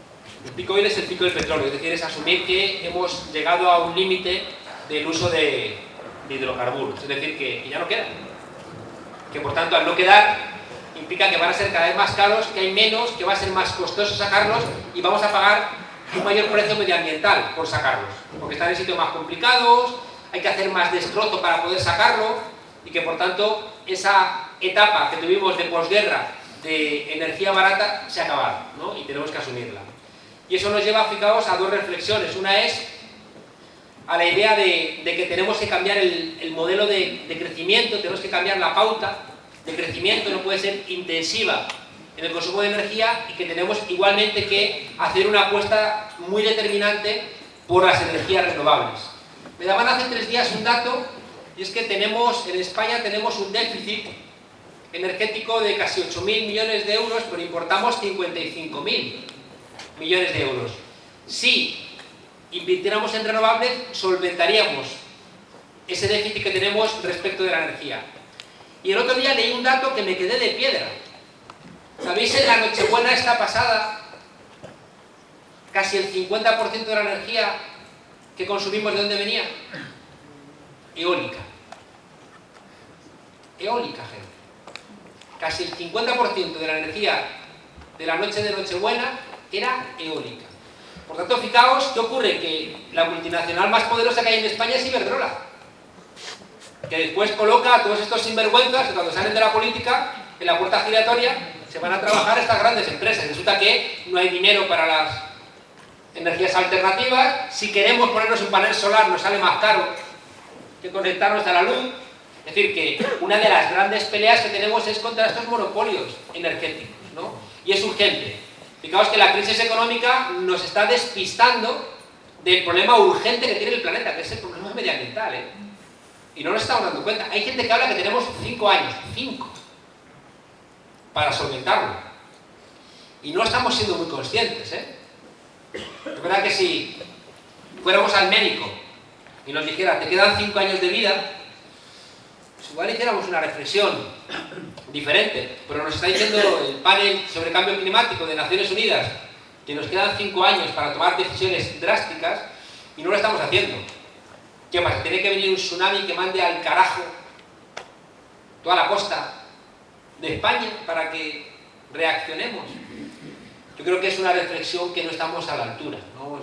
Estamos muy preocupados por otro tipo de cuestiones y no estamos sacando las conclusiones correctas, ¿eh? Y es muy, muy preocupante. Uno nota que hace unos días escuchaba a la responsable de Naciones Unidas y decía, tenemos que decrecer para el 2030. Y dices, es que ya no hay tiempo en el 2030. Es que es ya. Y no estamos a la altura. Así que la conclusión es bastante pesimista, ¿eh? Cuando yo digo soy pesimista esperanzado, una de las principales partes de mi pesimismo es nuestra incapacidad para encontrar respuestas a los asuntos medioambientales. Porque nos cuesta. Fijaos que cuando una empresa nos dice que todos los años, si nos hacemos un plan de Telefónica, nos dan un móvil nuevo, y dices, ay, yo quiero el móvil nuevo. Y si no tienes el iPhone 6, creo que va, o no sé cuántos, pues es que estás atrasadito. Y tú tienes los megapíxeles más gordos que los míos. Tú tienes los megapíxeles muy pequeños, ¿no? Entonces, y la gente empieza a interiorizar que eres un atrasado tecnológico. Y fijaos la locura, hay niños en los colegios que si no tienen el último modelo de teléfono móvil, se consideran pobres. Unos fracasados. Y dices, pero ¿qué locura es esto? Claro, ¿por qué? No sabemos de dónde viene el cadmio, de dónde viene el níquel, de dónde vienen los productos del teléfono móvil y la basura que generan. No tenemos esa reflexión. No cuidamos el agua, pasamos calor en invierno y pasamos frío en verano. Usamos mucho el coche, muchas cuestiones, fijaos, que no las estamos reflexionando y que son de una urgencia. Juan Carlos, he puesto por escrito mi pregunta, pues conociéndome sé que puedo ponerme nervioso e irme por las ramas con lo poco tiempo que hay. En primer lugar, quiero expresar mi admiración por tu discurso de ayer en la Semana Negra, del cual quiero remarcar 3 cosas que dijiste.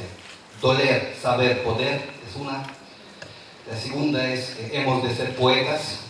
Y la tercera, que el Quijote era el primer militante de Podemos.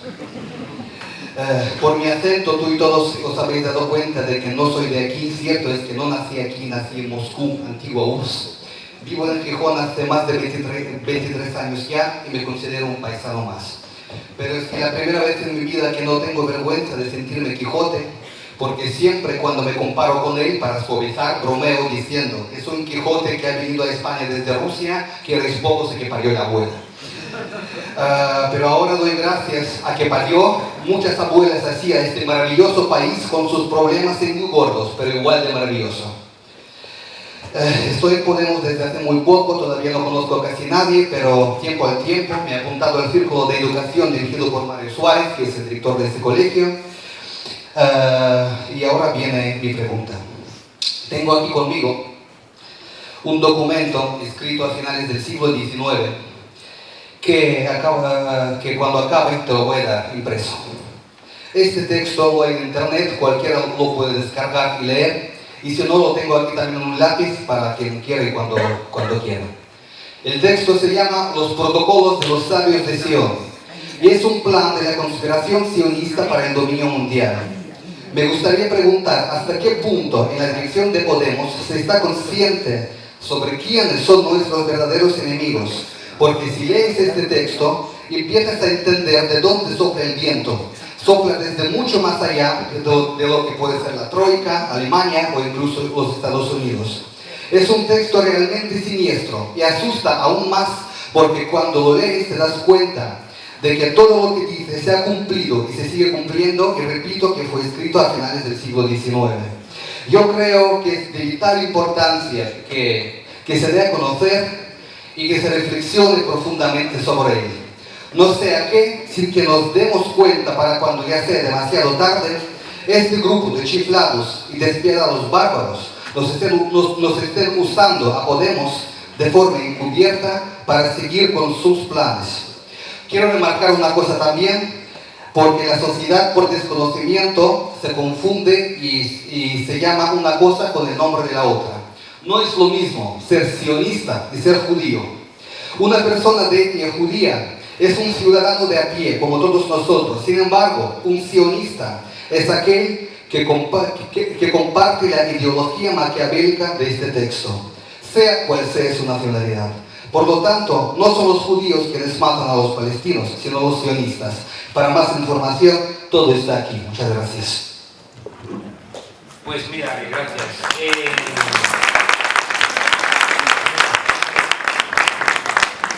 El protocolo de los sabios de Sion fue un documento que fue utilizado por los nazis para eliminar a los judíos. Es un documento falso. Es un documento hecho por gente en Rusia, ¿no? De hecho, apócrifo, es decir, hecho por varios intelectuales para construir la demonización de los judíos en aquel momento, porque en ese momento cuando se escribe no existía todavía el Estado de Israel, o sea que es casi lo contrario, ¿no? Porque cuando se genera esa demonización de los judíos en este libelo, que es un libelo, ¿no? No existía el Estado de Israel y lo único que buscaba era los pogromos, es decir, eliminar a los judíos. O sea que seamos cuidadosos con este tipo de documentos, porque son documentos hechos solamente para eliminar, no a sionistas, para eliminar a judíos. Es un documento nazi. Claro, pero previo, es previo, los nazis lo hacen suyo, pero es previo, ¿no? Entonces seamos muy cuidadosos con esas cosas. Fijaos que yo soy muy crítico, radicalmente crítico con el Estado de Israel, ¿no? Con las cosas que cómo está tratando a los palestinos, y causa mucho dolor. Fijaos que un pueblo que sufrió tanto, que es el ejemplo del sufrimiento en el siglo XX, está ahora infligiendo tanto dolor al pueblo palestino, ¿no? Es decir, es una cosa que dices, que nos golpea como humanidad, ¿no? No puede ser que el sufrimiento del pueblo judío lo hayamos utilizado como un punto de inflexión en la historia de la humanidad, y que después ese pueblo que hemos señalado como el pueblo del sufrimiento, como lo que no tenemos que volver a repetir nunca, de repente esté teniendo estos comportamientos terribles, ¿no? De hace 3 días, que de repente decide, ¿no? Eliminar a toda una familia porque le han dicho que ahí está uno de los que han hecho otra barbaridad a uno de los suyos, ¿no? Cuidadosos con estas cosas porque nos enredamos, ¿no? Fijaos que la confusión de la época en la que vivimos, decía Gramsci, el que decíamos hace un rato, que los tiempos de crisis son tiempos donde lo viejo no termina de marcharse y lo nuevo no termina de llegar. Y decía que en esos momentos de crisis es cuando surgen los monstruos, decía Gramsci, ¿no? En ese momento surgió el monstruo del fascismo. Hoy sabemos también que surgió el monstruo del estalinismo. No son iguales, ¿no? Pero también causó mucho dolor. Cuidado, porque ahora mismo estamos en un momento de crisis. No resucitemos monstruos, no resucitemos locuras, ¿no? Que lo que generan es más confusión. Y fijaos que en este momento de crisis hay mil teorías conspirativas, coño, que no se sostienen. Seamos serios y ayudémonos entre nosotros a... La gente te viene con los dosieres, nos están fumigando y te enseñan ahí estas figuras en el aire de los aviones que nos están fumigando. Pues el 100% de la comunidad científica dice que no nos están fumigando, el 100%. Entonces dices, hombre, pues va a ser que no nos están fumigando, ¿no? Que va a ser otra la explicación. Igual que circulan muchos documentos también muy conspirativos. ¿Y sabéis cuál es el problema? Que las interpretaciones conspirativas nos debilitan, no nos refuerzan, nos debilitan.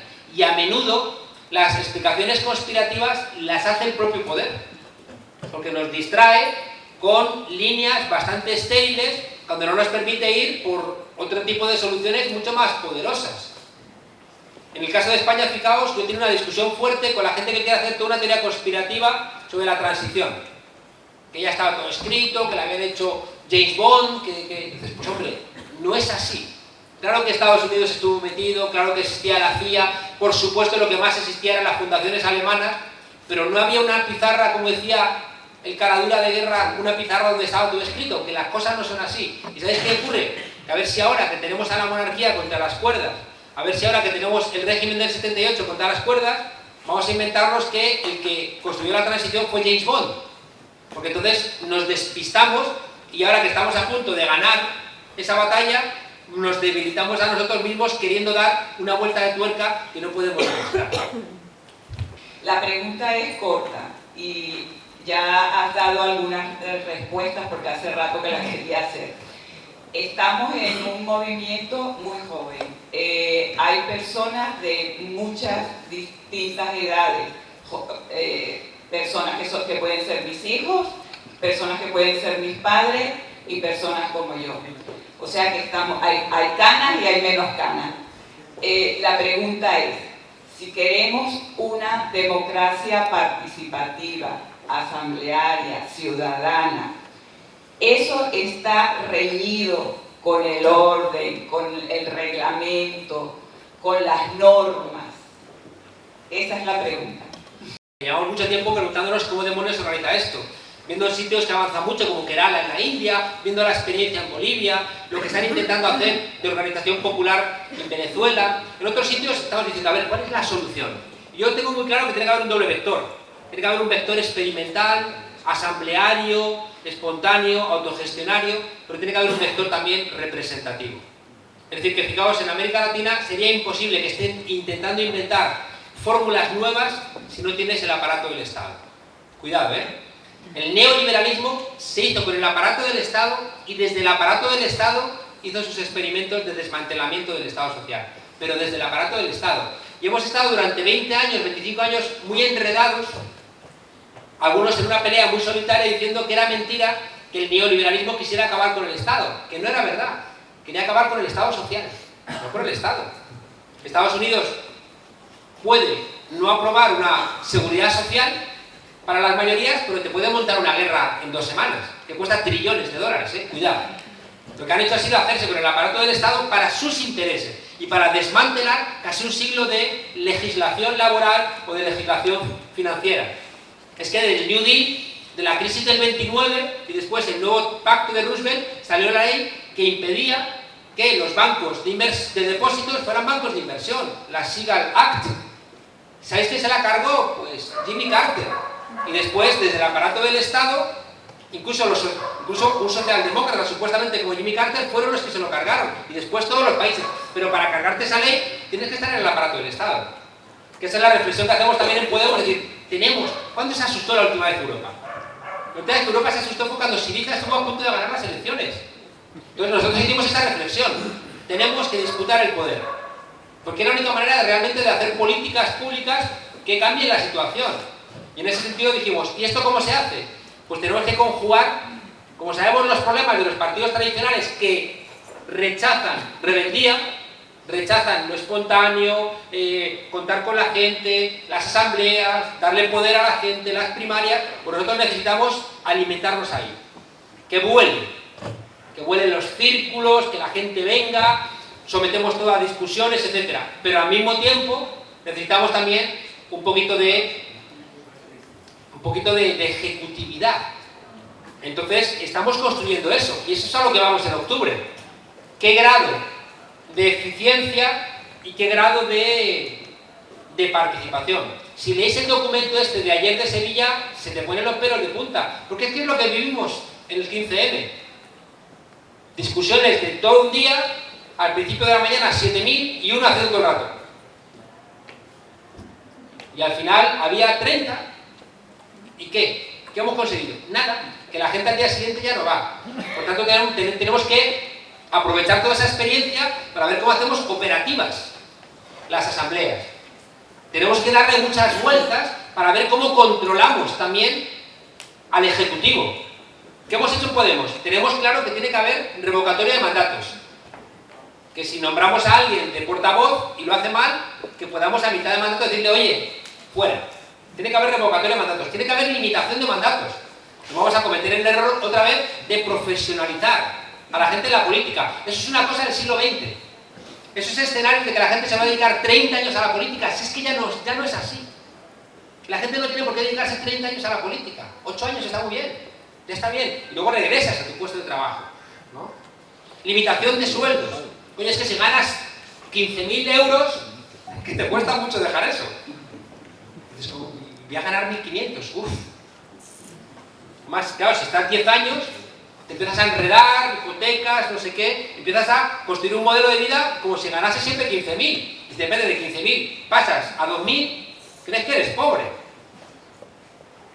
Entonces, tenemos claro, fijaos, esto es muy importante, tenemos claro cómo controlar a la parte representativa, pero todavía no sabemos cómo hacer operativa la parte participativa. Y es donde corremos muchos riesgos en Podemos, porque los círculos corren el riesgo de ser muy poco operativos. Pero no podemos convertir los círculos en asambleas de partido con delegados, con nombramientos internos, no.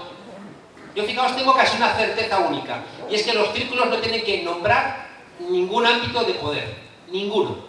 No tienen que nombrar delegados, no tienen que nombrar representantes, no tienen que nombrar prácticamente nada.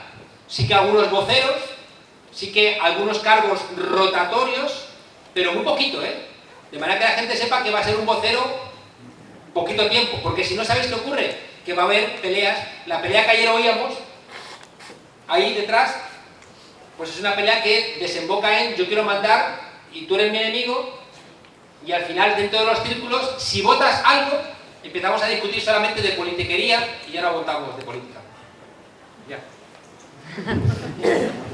Si miramos un poco el aforo que hay aquí, somos todos más o menos de una edad, digamos, de la época de lucha gijonesa, ¿no?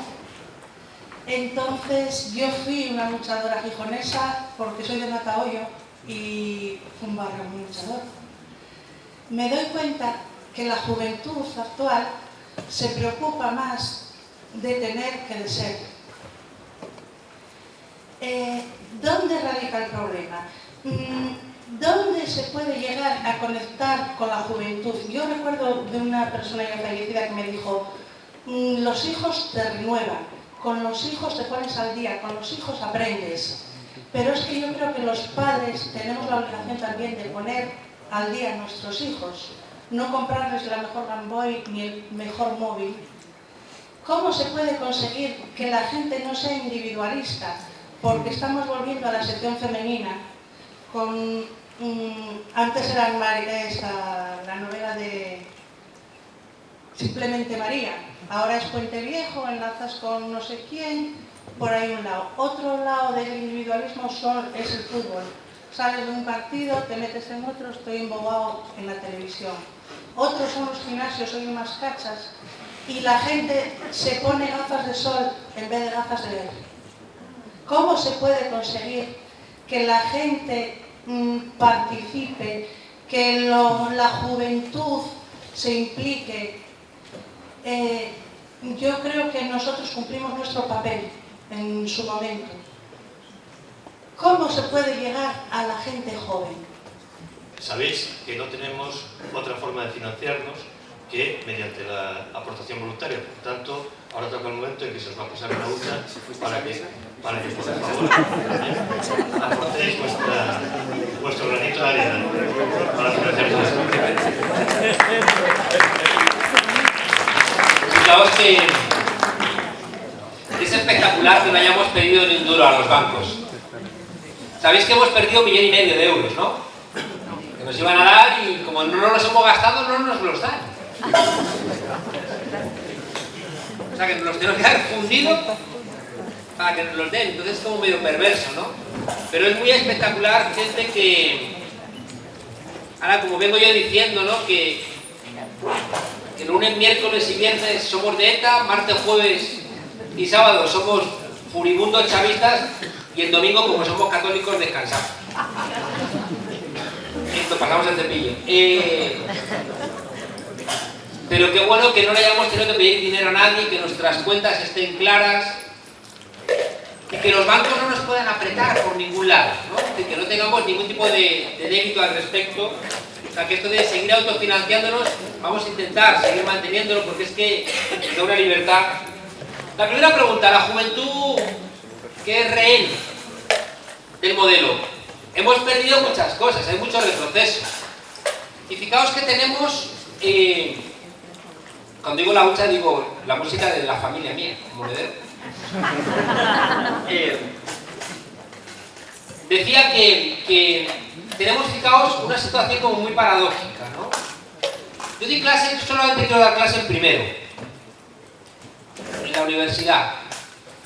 Y en verdad que los alumnos que llegan en primero llegan muy contaminados de una sociedad consumista. Yo en clase soy bastante riguroso. Si le pedía a un alumno súper izquierdista, yo me voy para el otro lado. Si hay un alumno que se pone hiperconservador, yo le argumento desde el otro lado, porque de lo que se trata es de que los alumnos vayan construyendo su propio pensamiento. Mi experiencia siempre es que los alumnos pegan un salto espectacular en apenas 4 meses, solamente con leer y con discutir en clase. Con 4 meses de discusión. Por tanto, fijaos, hay algo, por un lado dices, la gente joven, dice la gente más mayor, o decimos la gente más mayor, no tienen el grado de conciencia, de compromiso que yo tenía, que por un lado es cierto, pero por otro lado, la capacidad que tienen de dar saltos o de calzarse botas de 7 leguas es muy espectacular. Otra vez el pesimismo esperanzado, ¿no? Fijaos que la campaña de Podemos la han hecho la gente de Juventud Sin Futuro, que son gente joven espectacular, espectacular. Yo confío en la gente joven, confío. Y lo peor que tiene la gente joven es culpa de los padres. No nos engañemos al respecto. Es que no puedo con mi hija, claro, estoy de 14. Pues, algo has hecho mal, cuando tenía 6, y 5, y 4, ¿no? Fijaos que la sociedad es una sociedad con unos valores muy complicados, somos consumistas, lo planteábamos antes, ¿no? Y a la gente joven se les ha dicho que el modelo de vida tiene que ver con consumir y que no hay ninguna alternativa vital fuera de consumir, y tanto capacidad de consumo tienes, tanto vales. Pero también es cierto que, como decía Hölderlin, allá donde crece el peligro está también la salvación. Y también es verdad que la crisis, los problemas laborales están generando una reflexión en la gente joven que es muy productiva, ¿no? Yo creo que la gente joven con la que yo trato, la que yo veo, la que recorriendo toda España me he encontrado, a mí me hace ser optimista, ¿no? No los veo tan rehenes, se dan cuenta de las cosas. Es verdad que hay una parte de la juventud que forma parte de esa mayoría silenciosa, pues igual que los mayores. Pero mi experiencia es que la capacidad que tiene la gente joven de romper ese marco es mayor que la gente de mayor edad, ¿no? Y por tanto, yo no andaría muy desesperado. Yo lo veo en las charlas. En Podemos hay mucha gente joven, mucha. Y me parece absolutamente normal que no estén aquí. Porque cuando yo me acosté a las 5 estaban todos todavía bebiendo. ¿Cómo coño van a estar aquí? Estaría bueno. Que es de cajón. Pero ayer sí estaban. Y a menudo sí están, ¿no? Y por tanto, ¿sabéis qué me hizo mucha gracia cuando leí La República de Platón? 2500 antes de Cristo. Perdón, 500 antes de Cristo, 2500 años. Hay una parte donde dice Sócrates: esta juventud impertinente que ya no se esfuerza como nosotros y que ya no respeta a los mayores como nosotros los respetamos. Dices, joder, de 2500 años ya estaba esta queja, ¿no? Yo creo que los jóvenes tienen una capacidad de desaprender muy alta, y a mí eso me gusta, ¿no? Y tienen astucia en su mirada, ¿no? Y ya digo, yo soy optimista al respecto. Creo que tenemos que entenderles, no regañarles, tenemos que conocer cuáles son sus claves. ¿Qué libro hemos hecho nosotros, por ejemplo? Hemos hecho un libro que se llama Cuando las películas votan. Es decir, hemos hecho un libro analizando las películas. Vamos a sacar ahora otro. El otro día decía que yo, claro que voy a discutir con Pablo Iglesias. Voy a tener una discusión seria un día de estos, pero va a ser una discusión en términos de teoría política, y el detonante va a ser Juego de Tronos. Porque a Pablo le mola Juego de Tronos, y yo creo que Juego de Tronos es como Gandía Sor, pero con un enano maquiavélico. Y vamos a discutir en serio, ¿no? El otro día me hicieron una entrevista, yo me saldrá mañana, donde yo decía que Juego de Tronos es a la política lo que una película porno al amor. Bueno, ves Juego de Tronos y yo puedo discutir con mis alumnos de qué es lo que está ocurriendo ahí. Entonces, no tiréis la toalla, no tiréis la toalla, porque yo creo que en la gente joven hay unas potencialidades espectaculares, ¿no? ¿Vamos a tener problemas en Europa? Muchos. Hay gente que, fijaos, lo contaba hace un rato en una entrevista, nosotros hacemos muchos guiños al ejército y a la policía. Somos conscientes, porque somos profesores de ciencia política, que la última ratio del Estado capitalista es la violencia. Y que si al final tú rompes las estructuras últimas del Estado capitalista, lo que aparece en última instancia es la policía y, si no basta, el ejército. Es evidente. Pero ¿sabéis qué ocurre? Que nosotros estamos recuperando un discurso que le gusta a mucha gente del ejército, que es decente. Y le gusta a mucha gente de la policía, que es decente. Y que no tiene que ver con los antidisturbios, y que no tiene que ver con estos que de repente España, España, España, y que quieren meter los tanques ya en Cataluña, ¿no? Nosotros estamos hablando de patria. A Pablo le gusta más, una palabra que yo tengo más problemas, ¿no? A mí me gusta más matria, o fatria, ¿no? De madre o de hermano, es de patria, que es de padre. Pero fijaos que estamos diciendo que la patria es el lugar de los ciudadanos. ¿Qué patriotas son estos del PSOE o del PP que están vendiendo nuestro territorio? Que están regalando la riqueza de España, que reducen los derechos sociales para pagar las deudas a los banqueros alemanes. ¿De qué me hablas tú de España? Mentiroso. Tú eres un vendepatrias, ¿no? Entonces, en ese discurso, fijaos, estamos conectando con gente que al acercarse a nosotros también está escuchando cosas. ¿Cuál es la frase que más escuchamos? Juan Carlos, yo era de la mayoría silenciosa y ahora estoy en Podemos. Juan Carlos, Pablo, me habéis abierto los ojos. Empecé a ver la tuerca. Mucha gente que está en Podemos, ahí ves gente que estáis aquí, que venís de otras tradiciones, pero hay mucha gente que está empezando a pensar porque se ha acercado a nosotros y dice, yo esto no lo sabía, yo no había pensado nunca en esto, yo era de la mayoría silenciosa. Y eso es muy bueno. Entonces, qué bueno es que vengan militares patriotas de verdad. No militares patriotas de España, y cuando digo España se me llena la boca de España. No, pues no. Sino que de repente vean a alguien que está pasando hambre y diga, ¿esta España qué es? Está la marca España mirando los cubos de basura. Y al mismo tiempo, fijaos, sabemos que en última instancia, cuando estemos a punto de ganar el poder, van a decir, cuidado, guerra civil. Y va a venir a la Merkel, a España, la Merkel a decir, no voten Podemos. Claro, contad con eso. Claro. Pero qué bueno va a ser que no puedan decir que va a haber un golpe de Estado, porque una parte de los militares van a votar Podemos. Y una parte de la policía va a votar Podemos. Lo hemos visto en otros lugares de Europa. La policía dice, no voy a reprimir a mi pueblo, no me da la gana reprimir a mi pueblo. Bueno, pues eso es uno de los elementos que tenemos que ir trabajando, ¿no? Y en ese sentido, cuando estemos a punto de ganar el poder, pues tendremos bastante, en ese sentido, construido. ¿Salir del euro? Pues no sabemos. Lo que está claro, ¿sabéis qué es? Es que hace 5 años, si alguien hubiera planteado la pregunta, todo el mundo hubiera mirado, ¿pero tú estás loco? ¿O qué? Porque antes éramos unos eurooptimistas y unos euroignorantes. Y todo lo que venía de Europa estaba muy bien. Ahora ya no. Ahora sabemos que Europa nos manda memorándum para decir que recorten los servicios sociales en nuestro país. Y que la señora del Fondo Monetario dice que es que la gente se muere muy tarde. Pues muérete tú. Claro. Entonces, fijaos que la pregunta tuya, lo bueno es que no es un anatema. Lo tenemos que discutir. Y no pasa nada. Y si llegamos a la conclusión de que hay que salirse del euro, pues nos salimos. Pero fijaos, no para recuperar la peseta. ¿Sabéis por qué? Primero, porque la gente va a decir, qué raro, ¿no? Seguramente sería salirse del euro para reconstruir otra moneda europea más decente. Más decente. Pero lo importante, fijaos, lo importante es que podemos discutirlo. Y que ya no es tabú.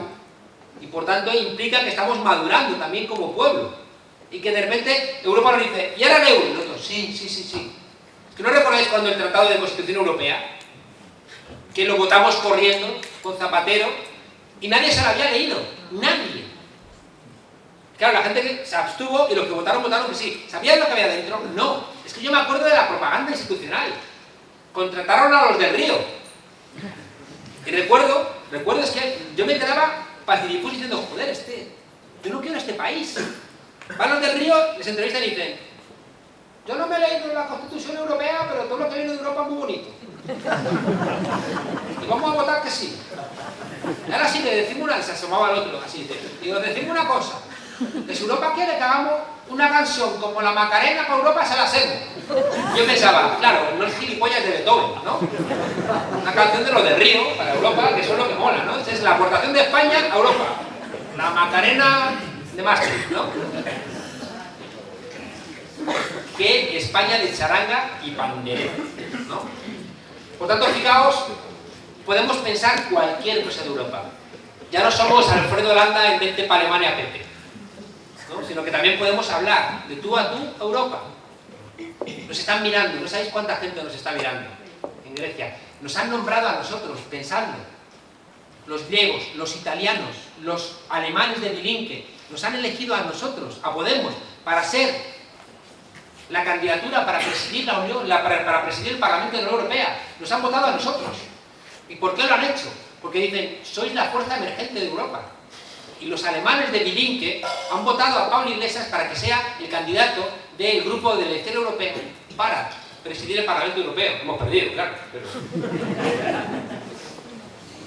Pero nos han elegido a nosotros. Por tanto, fijaos, dejemos de mirar a Europa como algo que nos viene prestado. Y en la misma dirección lo que tú planteabas, claro, es que parecemos idiotas de renunciar al principal valor que tenemos, que es todo un continente emergente, que es América Latina. Pues toda la razón. ¿Dónde están ahora mismo buena parte de las empresas? A mí me hace mucha gracia, dicen, antes de ayer dijeron que me había comprado un periódico yo en Venezuela.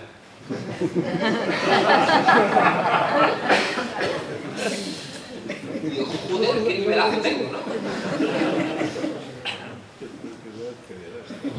Bueno, que dicen tantas barbaridades. El otro día estaba en la tele, dijeron no sé qué, y me entró la risa, ¿no? Y empecé a reírme, claro, me miraban todos en la tele, ¿por qué te ríes? Pues que habéis empezado vosotros, ¿no? Sale un energúmeno en 13 TV, que hacen así con las manos. ¿Qué los de Podemos? Además, como se reúnen solamente ellos, entonces se van creciendo, ¿no? Yo creo que en el intermedio le dan como sol y sombra o... No, es como muy de las pelotas del toro de Osborne recortadas en el horizonte, ¿no? Es como... Pues ahí, ¿no? Como machotes ellos, ¿no? Entonces, claro, a ver cuál dice la burrada más gorda. Y como no hay... Luego, fijaos, cuando debaten con nosotros son unos cobardes. Son unos cobardes. ¿Les miras? Bueno, pues va uno y dice, es que esto es de Podemos.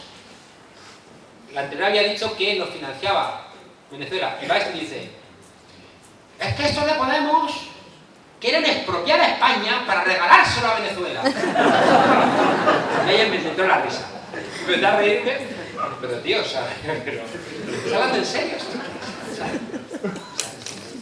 En fin, quien está haciendo negocios en Venezuela es Repsol, es Telefónica. Quien le vende armas al gobierno de Venezuela es el Partido Popular. Entonces, fijaos qué hipocresía, ¿no? Y claro, qué bueno sería que hubiera más cantidad de negocio, porque además, ¿sabéis una cosa que es muy sorprendente con América Latina? Que yo nunca la entiendo, es que nos quieren. Mira una cosa y dices, nos quieren. También nos quieren porque saben que somos ellos. Saben que somos parte de su identidad, entonces no pueden arrancarse un cacho y decir, porque ahí estamos, ¿no? Yo siempre he dicho, aprovechemos esa relación especial que tenemos con América Latina para atender más. Y no hagamos como estas empresas depredadoras que mandamos allí solamente a saquearles, claro. O sea, mandas ahí y les vacías aerolíneas argentinas. Y luego te piras. No puede ser, ¿no? Entonces, totalmente de acuerdo contigo en que tenemos que prestarle mucha más atención. Con 3 minutos. Concejales, mirad, os digo a todos aquí lo que dije anoche a los compañeros. Tenemos que pediros mucha responsabilidad. A menudo hacéis una cosa que a mí me da mucha rabia, y es que solamente os miráis el ombligo. Y nos dejáis, a los que vivimos en Madrid, la responsabilidad de pensar el Estado. Y es muy injusto. Es muy injusto porque yo, por ejemplo, quiero dedicarme más a Madrid. que lleva 25 años en manos de la derecha. Y no puedo dedicarme a Madrid porque estoy en Gijón. Y antes de ayer en Sevilla. Entonces, claro, resulta que vuestra reflexión como círculos es lo que vais a hacer en Gijón, lo que vais a hacer en Avilés, lo que vais a hacer en Asturias, y por qué no sois generosos y pensáis que hacemos con el conjunto del Estado. ¿Por qué lo delegáis a otros? ¿Por qué no lo pensáis también vosotros? Y si pensáis eso, os vais a encontrar con que hay 8.000 municipios en España. Y que hacer un círculo es muy sencillito. Y que corremos el riesgo de que cualquier arribista diga que es de Podemos, como ya está ocurriendo en algunos sitios, diga, yo soy de Podemos. Oye, pero si estás en el PSOE. Bueno, pero también soy de Podemos. Y tienes 2 gorros. Y dices, según vaya la cosa, ya veo luego por dónde me presento. O de repente alguien que en un sitio dice, yo soy Podemos, soy autónomo y pacto con Foro. Porque odia al del PSOE, el de Foro, pero es mi primo. Y al final tenemos un escenario donde Podemos pacta con Foro, con el PP, con el PSOE, con Compromís, con el Sursum Corda. Eso no es Podemos. Eso no es Podemos. Bueno, pero que igual alguien lo resucita en un concejo, o donde sea, ¿no? ¿Entendéis la discusión, no? Pues claro, vosotros pensáis en vosotros solo. Ya, pero ¿qué hacemos en Morón? ¿Qué hacemos en Osuna? ¿Qué hacemos en Socuéllamos? ¿Qué hacemos en 1000 sitios? Por tanto, fijaos, tenemos ahí una reflexión. Tenemos que hacer una reflexión porque Podemos nació para cambiar el sistema político español.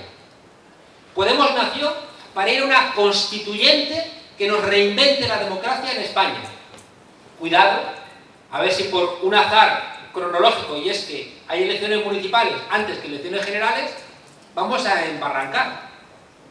A ver si de repente la gente está haciendo cuentas, no, es que con los 2 concejales de Podemos y los 2 concejales de no sé qué, y entonces tenemos mayoría y llevamos a... Yo diría, prudencia. No penséis solo en vosotros, pensad en el conjunto del Estado y pensad si merece la pena, en caso de que eso sea la conclusión a la que lleguemos entre todos, si merece la pena perder la posibilidad de cambiar la política de este país por entrarnos prisas. Reflexionad al respecto. Pensad lo que están ocurriendo, ya digo, no solamente aquí, y también aquí, porque aquí hay 23 círculos, en Asturias, 23. Pensad cómo tenemos que pensar la vinculación entre los círculos y el conjunto. Pensad qué hace falta para tener la marca Podemos. Basta que tú hayas ido todos los días a un círculo y ya eres tú Podemos. ¿Qué pasa? ¿Que el que no tiene tiempo para ir a un círculo no es Podemos? ¿Que las mujeres que, aparte de trabajar, tenéis que cuidar a los críos y no podéis estar en el círculo, no sois Podemos? ¿Es que la persona que por las razones que sea no quiere ir al círculo porque está peleado con el del bar, donde se reúnen, no es Podemos? ¿Que la gente que quiere ayudar de alguna forma pero no tiene tiempo, o no le gusta, o no quiere estar en los círculos, no es Podemos? No. Y todas esas son cuestiones que tenemos que pensar. Son cuestiones complicadas. Son cuestiones que no podemos delegar. Y que implica un grado de responsabilidad que tenemos que solventar entre todas y todos. Y como es muy novedoso, y como no hay teoría al respecto, hace falta mucha inteligencia colectiva para solventar estos asuntos. Sabemos que no podemos ser la fragmentación del 15N y sabemos que no podemos ser un partido bolchevique dirigido por una minoría selecta. No. Tenemos que inventarnos lo nuevo, sin olvidar que lo que estamos es cambiando este país. Desde que murió Franco es la oportunidad más grande que hemos tenido realmente de decidir que queremos cambiar. No olvidéis que no nos preguntaron por la Constitución, nos la dieron entera en bloque. No nos preguntaron sobre la OTAN, porque había solamente 2 televisiones y nos decían que si salía el no, esto es un día. No nos preguntaron sobre el Tratado de Constitución, porque no nos dieron tiempo a debatirlo. Es la primera vez que tenemos la oportunidad de discutir qué tipo de país queremos y que no nos vuelvan locos las elecciones municipales, porque esa urgencia igual es contraproducente. Y os digo también lo contrario. Hay mucha gente que quiere participar ya, que se siente Podemos, sobre todo la gente que no nos votó, está loca por votar Podemos lo más pronto posible para quitarse esa espinita, ¿no? pero inteligencia, compañeras y compañeros, mucha inteligencia al respecto. Acerca del referéndum monárquico, te diría que a mí me parece una aberración la monarquía, pero hay muchos países democráticos que tienen monarquía. Es verdad que hay una diferencia muy fuerte entre la monarquía en Dinamarca o en los países nórdicos y España, y es que en esos países la monarquía estuvo en contra del fascismo, mientras que en España la monarquía estuvo a favor del fascismo, y eso marca una diferencia.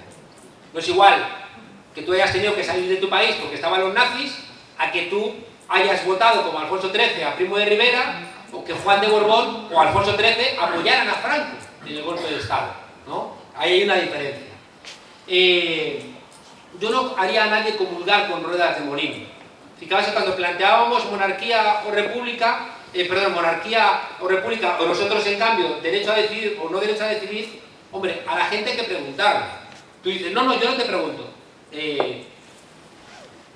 Yo entiendo tus argumentos y son muy sensatos, ¿no? Pero no parece que países que son muy coherentes con los derechos humanos, como países nórdicos que tienen monarquía, estén conculcando los derechos humanos. En cambio, hay muchos países que son repúblicas que están dándole patadas constantemente a los derechos humanos. Por tanto, yo te diría que igual hay que moderar un poco el análisis y no hacer comulgar, fijaos, en un país donde mucha gente que cree que el rey Juan Carlos ha hecho una buena tarea. Y por tanto, claro, y yo he escrito un libro terrible, donde señalo la responsabilidad del rey incluso en el 23F. Pero en un ámbito político, una buena parte de este país dice, el rey Juan Carlos ya hizo su tarea, bueno ya, venga, que se vaya y ahora yo quiero lo nuevo. Si les obligamos a decir, no, tienes que votar y tienes que votar aquí abajo, marcar la casilla, el rey Juan Carlos es un sinvergüenza. Pues la gente no va a marcar esa casilla. ¿Tengo que obligarles a marcar la casilla? No me parecería políticamente conveniente. Brecha generacional. Es verdad, la gente joven no va a tener ya derechos laborales. Sí, es que es verdad. Y eso es un agujero que también afecta a los sindicatos. ¿Los sindicatos a quién representan mejor? A la gente que pertenece a la etapa de los convenios colectivos. La gente joven es que está en otra. Y es verdad que hay una brecha generacional, que es cierto.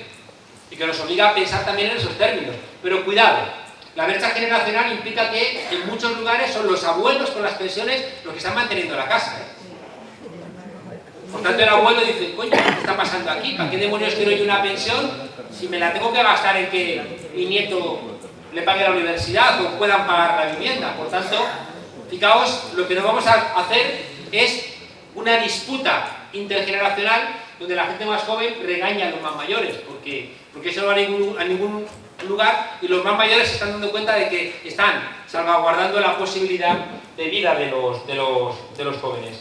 Feminismo. Podemos es muy poco feminista ahora mismo y no reconocerlo sería una mentira. Es decir, que tenemos un déficit de participación de mujeres en Podemos muy evidente, sobre todo en las caras conocidas. Es absolutamente evidente. Y nos cuesta. Fijaos que en la tuerca nos cuesta mucho que las chicas vengáis a la tuerca.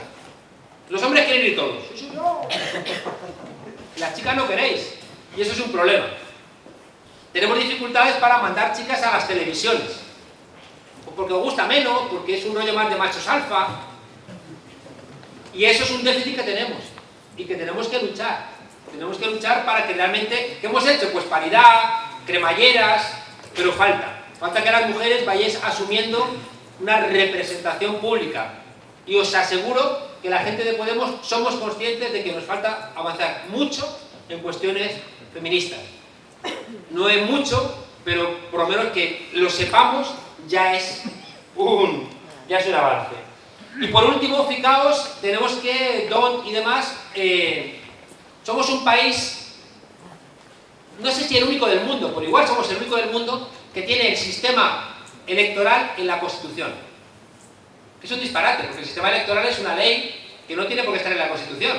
La Constitución lo que te dice es que tiene que funcionar el principio de un hombre, una mujer, un voto y tal, pero tú no metes el sistema electoral en la Constitución. Nosotros sí, ¿sabéis por qué? Porque a la salida del franquismo querían garantizar que iba a ganar la derecha. Y por tanto, ¿qué hicieron? Si la culpa no la tiene Don, le echamos siempre la culpa a Don, que era un matemático, que lo que hace es dividir los escaños y los votos. En Bélgica DON es perfectamente proporcional, es decir, que vale igual el voto a un partido que a otro. Aquí el problema no es DON. El problema principal es que las provincias pequeñas tienen 2 escaños fijos y eso genera la desproporcionalidad. Si aumentáramos a 400 los escaños, se aumentaría. En cambio, ¿qué está haciendo el PP? Está reduciendo los concejales, quiere reducir todo para que al final otra vez se recupere el bipartidismo, ¿no? Estoy convencido de que no podemos ir a una sopa de siglas. Es decir, Podemos no puede sin más, que se reúnan las dirigencias de los diferentes partidos y nos presentemos a las elecciones con una sopa de siglas. No funciona. Como decía alguien, 2 más 2 pueden ser 3, ¿no? Y termino diciéndoles una cosa que he dicho durante todos estos tiempos. Cuando me preguntan la pregunta, siempre dicen, ¿y vais a ir juntos? ¿Y vais a ir juntos? Y yo digo, mirad, para transmutar el metal en oro, que lo hacían los alquimistas, tenían que primero transmutar ellos mismos su alma. Era imposible que los alquimistas transmutaran el metal en oro si antes no había transmutado su propia alma. ¿Y sabéis cómo transmutaban su propia alma los alquimistas? Con oración y con ayuno. Por tanto, yo diría que si vamos a ir a una construcción nueva de formas políticas, diría que antes hace falta mucha oración y mucho ayuno. Muchas gracias.